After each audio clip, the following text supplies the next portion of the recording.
안녕하세요. 저는 올해 35, 직업은 가정법원 판사입니다. 그리고 저는 3살 무렵까지 고아였습니다. 아무도 저를 찾지 않았고 기억 속엔 희미한 울음소리와 차가운 고아원 시판만 남아 있었습니다.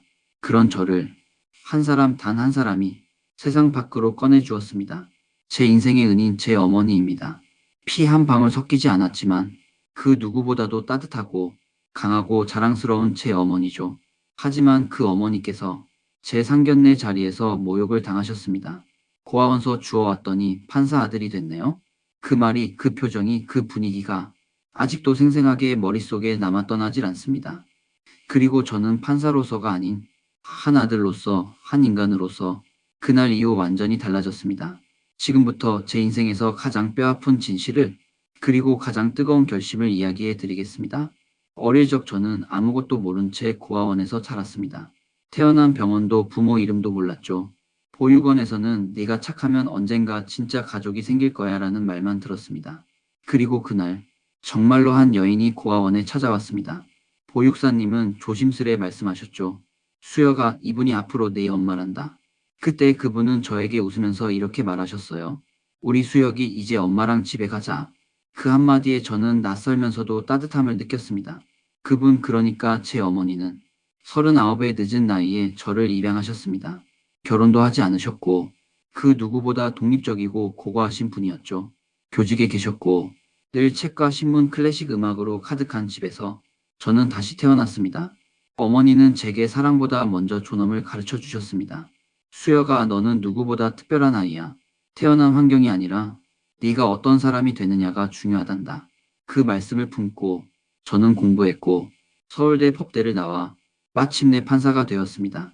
판사가 되고 나서도 저는 여전히 어머니 앞에서는 아직도 소년인 양 의지하는 아들이었습니다. 그런 어머니께 저 결혼하려 합니다 라는 말을 드렸을 땐 그 작은 얼굴에 한가득 미소가 번졌죠. 그래야지. 우리 수혁이 이제 좋은 짝도 만나야지. 그녀, 그러니까 현아는 대학 시절 연합 동아리에서 만난 사람이었습니다. 명랑하고 똑 부러지고 가정 형편도 나쁘지 않았습니다. 서울 강남권에서 중소기업을 운영하는 부모님 밑에서 자랐고 예의도 바르고 처음엔 무척 저를 좋아해줬죠. 연애 2년. 그녀는 제게 먼저 상견례 날짜를 잡자고 했습니다. 엄마 아빠가 판사라고 하니까 많이 기대하시더라. 그때까지만 해도 전혀 몰랐습니다. 그들이 기대한 판사가 어떤 배경, 어떤 집안의 그릇 안에 있어야 한다고 당연하게 여기는 사람들의 줄은요. 상견례 날, 저는 어머니를 손잡고 호텔 중식당으로 향했습니다. 어머니는 깔끔한 베이지색 원피스를 입고 작은 진주 귀걸이를 하셨죠. 겉으론 평온해 보이셨지만 저는 그 손끝이 조금 떨리는 걸 느꼈습니다. 잠시 후 현아와 그녀의 부모님이 도착했습니다. 그녀의 어머니는 샤넬 트위드 재킷에 진한 향수를 풍기며 앉았고 아버지는 무뚝뚝하게 제게 고개만 끄덕였죠. 처음 몇 마디 인사는 정중했지만 시간이 흐를수록 그들의 말투엔 뾰족한 칼날이 묻어나기 시작했습니다. 혼자서 아드님 키우신 거라고요? 대단하시네요. 판사님이 되시려면 꽤 좋은 백그라운드가 있어야 하는데 혹시 수혁 씨는 친부모가? 그 순간 어머니는 고개를 숙이며 조용히 말씀하셨습니다. 수혁이는 제가 3살 때 입양했어요. 친부모는 모릅니다. 그리고 이어진 그 예비 장모의 한마디. 세상에, 요즘은 고아원서 주워온 아들이 판사까지 되는 세상이네요. 우리 현아는 복도 많다. 순간 식탁 위에 공기가 얼어붙었습니다. 어머니의 눈동자가 떨렸고 제 귀엔 삐익 하는 고막 찢기는 소리만 맴돌았습니다. 하지만 어머니는 조용히 미소 지으시며 물컵을 잡고는 아무 말씀도 하지 않으셨습니다. 그저 저를 바라보셨습니다. 그 눈빛은 말했습니다. 괜찮다. 엄마는 괜찮다. 하지만 저는 절대 괜찮지 않았습니다. 그날 이후 저는 현아에게 결혼 준비를 잠시 미루자고 했습니다. 내가 감정이 좀 복잡해서 정리할 시간이 필요해. 그녀는 처음엔 이해하는 듯 했지만 며칠 후 돌연 말했습니다. 수여가, 우리 엄마는 그냥 솔직한 스타일이야. 너무 예민하게 받아들이지 마. 예민하다고? 그래, 그냥 좀 놀랐던 거지. 입양이란 단어에 민감해서 그래. 그 말에 저는 처음으로 확신했습니다. 이 사람들과 가족이 되면 내 어머니는 평생 비난받을 것이라는 걸. 그리고 그날 밤 저는 현아에게 문자를 보냈습니다. 결혼 이야기 여기서 그만하자. 넌 내 어머니를 모욕했고 그건 용납할 수 없어. 현아는 전화를 수십 통 걸어왔지만 저는 받지 않았습니다. 며칠 후 어머니께 모든 걸 말씀드렸습니다. 어머니는 조용히 웃으며 말씀하셨습니다. 엄마 때문에 깨진 거면 엄마는 미안하단 말 못해. 왜냐면 너를 위해서라면 그 어떤 오해도 받아줄 수 있어.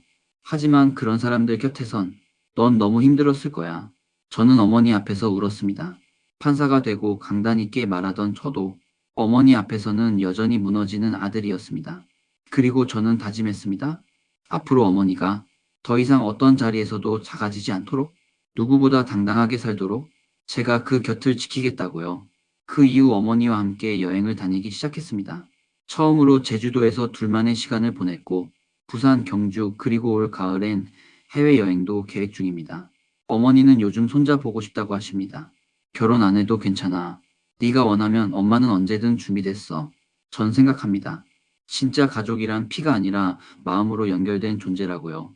저를 길러주신 어머니가 누구보다 고귀한 분임을 그 누구도 깎아내릴 수 없다는 걸 저는 압니다. 혹시 이 영상을 보시는 분들 중 출신이나 배경으로 인해 상처받은 분들이 있다면 기억해 주세요. 당신이 걸어온 길이 당신의 가치를 말해주는 게 아닙니다. 당신이 지금 어떤 선택을 하며 살아가고 있는지가 당신을 증명합니다. 그리고 가족이란 같은 마음을 나눌 수 있는 사람이라면 그게 누구든 얼마나 소중한 존재인지 잊지 마세요. 이상 제 진심을 전해드렸습니다. 들어주셔서 감사합니다. 구독과 좋아요 꼭 부탁드립니다.